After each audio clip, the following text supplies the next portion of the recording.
On line خریدی گئی ٹکٹیں خریداری کے لیے استعمال ہونے والے کریڈٹ یا ڈیبٹ کارڈ کو خود بخود واپس کر دی جائیں گی۔ السلام علیکم ناظرین، کرکٹ کی تازہ ترین اپڈیٹ حاصل کرنے کے لیے میرے چینل کو سبسکرائب کر لیں۔ پاکستان کرکٹ بورڈ PCB نے جمعہ کو بنگلہ دیش کے خلاف راولپنڈی کرکٹ سٹیڈیم میں کھیلے جانے والے پہلے ٹیسٹ کے بقیہ میچ کے لیے شائقین کے لیے مفت انٹری کا اعلان کر دیا۔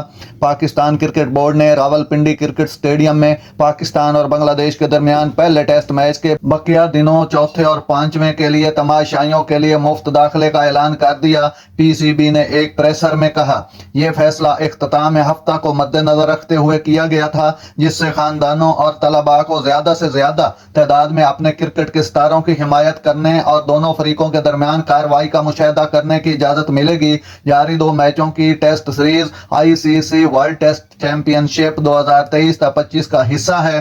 PCB نے اس بات کی بھی تصدیق کی کہ جن شائقین نے گزشتہ 2 دنوں میں ٹکٹیں خریدی ہیں انہیں رقم کی واپسی مل جائے گی، جبکہ آن لائن خریدی گئی ٹکٹیں خریداری کے لیے استعمال ہونے والے کریڈٹ یا ڈیبٹ کارڈ کو خود بخود واپس کر دی جائیں گی۔ ناظرین، ایسی بر وقت خبریں سننے کے لیے میرے چینل کو سبسکرائب کر لیں۔ اللہ حافظ۔